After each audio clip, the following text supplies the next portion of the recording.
कैसे हैं आप सभी। मैं दिग्विजय फिर से स्वागत करता हूं आपका स्कोर हाई क्लासेस के यूट्यूब चैनल पर।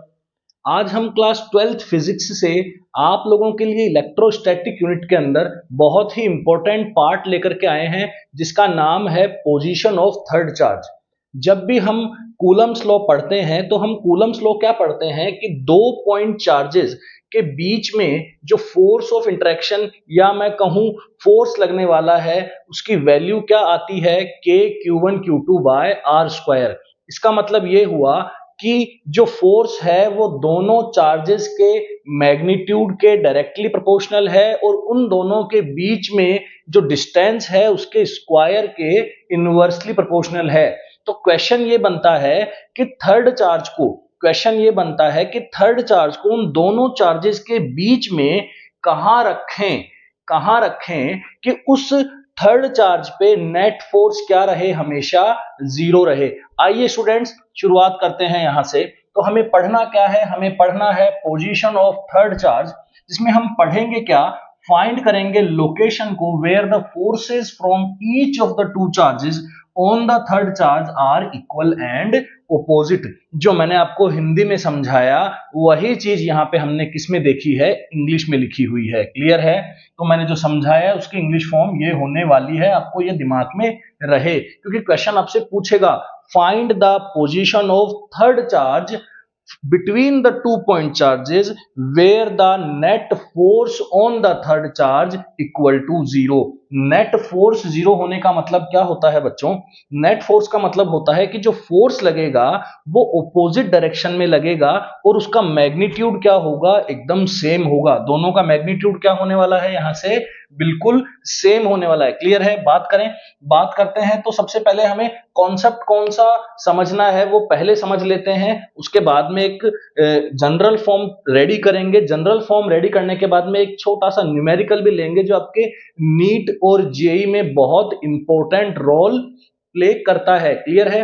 तो सबसे पहले जो हमको कॉन्सेप्ट समझना है बच्चों, वो कॉन्सेप्ट होने वाला है कूलम्स लॉ। और कूलम्स लॉ बोलता है कि Q1 और Q2 अगर कोई दो पॉइंट चार्जेस हैं, अगर मान लेते हैं कि वो स्फेरिकल पॉइंट चार्जेस हैं, बहुत छोटे पॉइंट चार्जेस हैं, तो उन दोनों के बीच में अगर डिस्टेंस d है तो यहां पे जो फोर्स होगा वो होगा k Q1 Q2 by d square. क्या होगा? k Q1 Q2 by d square. बच्चों जो d है वो यहां से इन दोनों के सेंटर्स को ज्वाइन करने वाले पॉइंट्स के बीच की डिस्टेंस रहेगी। क्लियर है? k की वैल्यू 9 into 10 to the power 9 newton metre square पर कूलम स्क्वायर। ये केवल आपके नॉलेज के लिए आप देख लीजिए। क्लियर है? अब हमें समझना है कि नेट फोर्स क्या होता है, नेट जीरो फोर्स क्या होता है। नेट जीरो फोर्स क्या होता है? Forces from the two point charges, जो दो पॉइंट चार्जेस हैं उनकी तरफ से बीच में कहीं रखे हुए चार्ज पे, बीच में कहीं रखे हुए पॉइंट चार्ज पे दोनों की तरफ से क्या लगेगा, फोर्स लगेगा। और वो फोर्स क्या होगा, डायरेक्शन में तो क्या होगा स्टूडेंट्स, ऑपोजिट होगा और मैग्नीट्यूड उसका क्या होगा, इक्वल। क्लियर है? मैग्नीट्यूड तो क्या होगा उसका, इक्वल होगा और डायरेक्शन यहां से क्या हो जाएगी, ऑपोजिट हो जाएगी। क्लियर है? बात करते हैं क्वेश्चन की। मान लेते हैं कि एक पॉइंट चार्ज है Q1 और एक पॉइंट चार्ज है Q2। क्लियर है? और उन दोनों के बीच में कहीं पे मैंने एक पॉइंट चार्ज रख दिया Q3। ये आप ये मत देखना कि बीचों बीच रखा गया है, ऐसा कुछ नहीं है। मैंने बीचों बीच नहीं रखा है, कुछ डिस्टेंस Q1 से मैंने माना कि Q1 से मैंने कितनी डिस्टेंस पे Q3 को रख दिया, कौन सी जगह पे रख दिया, x डिस्टेंस दूर किससे रख दिया बच्चों, Q1 से रख दिया। क्लियर है? टोटल डिस्टेंस कितनी है d, तो ऑटोमेटिकली अगर ये बच्चों x होगी तो ये ऑटोमेटिकली आपके क्या बनने वाली है, d माइनस एक्स। क्या बनने वाली है बच्चों, d माइनस एक्स। क्लियर है? तो मान लिया हमने let x be the distance from Q1 the position of third charge Q3 की जो पोजीशन है थर्ड चार्ज की, यहां से क्या मान ली, x, ऑटोमेटिकली ये हो गई d माइनस एक्स। अब आप मुझे बताओ कूलम्स लॉ के अकॉर्डिंग Q1 और Q3 अगर पॉजिटिव हैं, दोनों के दोनों अगर पॉजिटिव हैं तो Q3 पे फोर्स ऑफ क्या लगेगा, रिपल्शन लगेगा ड्यू टू Q1। तो वो क्या कहलाएगा, force on charge 3 due to 1। क्या कहलाएगा, force on charge 3 due to 1 and force on charge 3 due to 2। ठीक है? तो यहां से अगर हम बात करें इसकी तो 3:1 आएगा और यहां से जो 3:2 आएगा वो कैसे आएगा, ध्यान से देखो।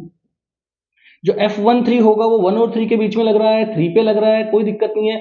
K Q1 Q3 by x square, distance कितनी है एक्स स्क्वायर। यहां से F32 क्या होगा, थर्ड पॉइंट चार्ज पे लगने वाला फोर्स ड्यू टू टू की वजह से क्या होगा, K Q2 Q3 upon d minus x का होल स्क्वायर। यहां तक बात समझ में आ गई आप लोगों को?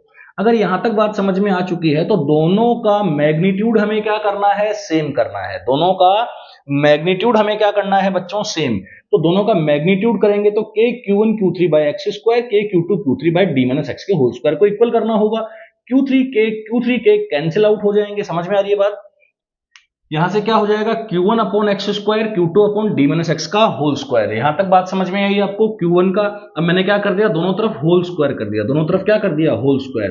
तो Q1 का भी स्क्वायर कर दिया, इधर भी Q2 का भी क्या कर दिया, स्क्वायर कर दिया। दोनों के न्यूमरेटर में मैंने स्क्वायर स्क्वायर कर दिया, कोई फर्क नहीं पड़ता, मैथ्स में हम ऐसा कर सकते हैं। क्लियर है? यहां से अब हम दोनों का स्क्वायर रूट लेते हैं। क्या लेते हैं, दोनों का स्क्वायर रूट। अगर आप दोनों का स्क्वायर रूट लोगे तो कुछ ऐसा फील होगा, कुछ ऐसा फील होगा। उसके बाद में क्या हो जाएगा, यहां से क्या आ जाएगा, Q1 बाय एक्स, यहां से क्या आ जाएगा, Q1 बाय एक्स, और इस स्क्वायर से निकलेंगे तो plus minus Q2 upon d minus x का होल स्क्वायर। दोनों का होल स्क्वायर हट जाएगा, प्लस माइनस आ जाएगा। क्लियर है? यहां तक आप लोगों को शायद ये बात समझ में आ गई होगी। यहां तक आप लोगों को ये बात समझ में आ गई होगी। अब हम क्या करेंगे, अब हम प्लस वाले साइन को एक बार ले लेंगे और माइनस वाले साइन को एक बार ले लेंगे। क्लियर है? तो पहले वाला फर्स्ट अगर हम ध्यान दें तो प्लस वाला साइन अगर कंसीडर करते हैं तो Q1 by x is equals to Q2 upon d minus x, यहां से एक केस ये बनता है, और Q1 by x equal minus का Q2 upon d minus x, ये हमारा सेकंड केस बनता है बच्चों। क्लियर है? यहां तक समझ में आ रही है? एक एग्जांपल लें, एक एग्जांपल लेते हैं बच्चों, जहां पे आपको Q1 मान लेते हैं कि 2 कूलम दे रखा है और Q2 मान लेते हैं -1 कूलम दे रखा है, और डिस्टेंस कितनी दे रखी है, यहां से 3 मीटर दे रखी है। क्लियर है? करें इस क्वेश्चन को, तो इस क्वेश्चन को फटाफट से कर देते हैं।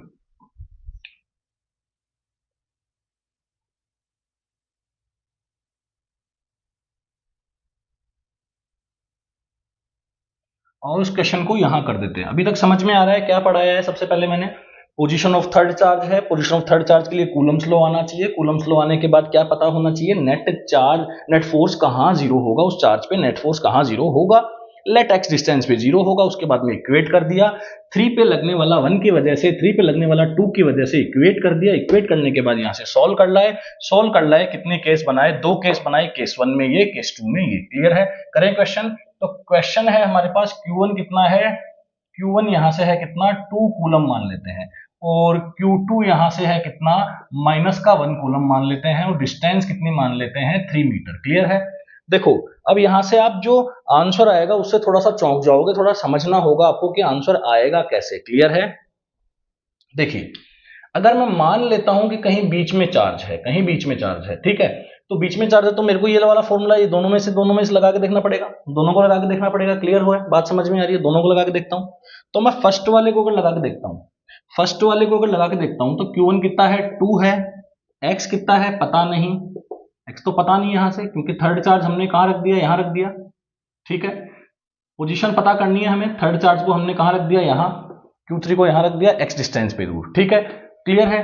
तो Q2 कितना है हमारा, -1, और d माइनस एक्स, यहां से क्या हो जाएगा, d कितना है, 3 है, और 3 माइनस एक्स, क्रॉस मल्टीप्लाई कर दें, क्रॉस मल्टीप्लाई करने से क्या बनेगा, 6 माइनस का 2x इक्वल माइनस का x, ये माइनस का 2x उधर चला जाएगा तो ये क्या बन जाएगा, 6 इक्वल 2x। समझ में आ रही है? ये प्लस का 2x बन जाएगा और ये माइनस का x, तो ये कितना आ जाएगा, x इज इक्वल्स टू कितना आ जाएगा, 6 आ जाएगा। लेकिन आप मुझे बताओ कि टोटल डिस्टेंस अगर 3 मीटर है, टोटल डिस्टेंस अगर 3 मीटर है तो यहां से 6 मीटर पे जाके होगा क्या? इसका मतलब ये तो इन दोनों के बीच में ही नहीं है। यही तो बात मैं समझाना चाह रहा हूं आपको। अगर दोनों चार्जेस जो Q1 और जो Q2 है, इन दोनों चार्जेस की अगर पोलैरिटी सेम नहीं है बच्चों, अगर इन दोनों चार्जेस की पोलैरिटी सेम नहीं है तो बीच में इन दोनों का पॉसिबल नहीं है, बीच में यहां से पॉसिबिलिटी नहीं बनेगी। क्लियर है? क्योंकि कैसे नहीं बनेगी मैं समझाता हूं आपको। अगर आप कोई भी पॉजिटिव चार्ज Q3 रखोगे, अगर आप कोई भी पॉजिटिव चार्ज Q3 रखोगे तो Q1 उसको क्या करेगा, रिपेल करेगा। ध्यान से देखो, अगर आप यहाँ पे पॉजिटिव चार्ज रखोगे तो Q1 भी क्या है, पॉजिटिव है, लेकिन ये क्या है, नेगेटिव है। तो ये पॉजिटिव इसको इधर रिपेल करेगा कि नहीं करेगा, बिल्कुल करेगा। और क्या ये इसे अट्रैक्ट करेगा, जी हाँ बिल्कुल अट्रैक्ट करेगा। क्लियर है, तो ये इधर शिफ्ट होता जाएगा, लेकिन कितने मीटर पे जाकर के मिलेगा, कितने मीटर पे जाकर के मिलेगा, 6 मीटर पे। मतलब यहां से 3 मीटर इसकी पोजीशन आने वाली है। क्लियर है, आप सेकंड केस खुद से सॉल्व करेंगे, आपको इसका आंसर मिल जाएगा। स्टूडेंट्स नेक्स्ट लेक्चर में जरूर हम एक इंपॉर्टेंट टॉपिक पे बात करेंगे और बहुत शॉर्ट वीडियो, शॉर्ट टाइम में हम चीजों को समझने की कोशिश करेंगे। Thank you so much, keep watching.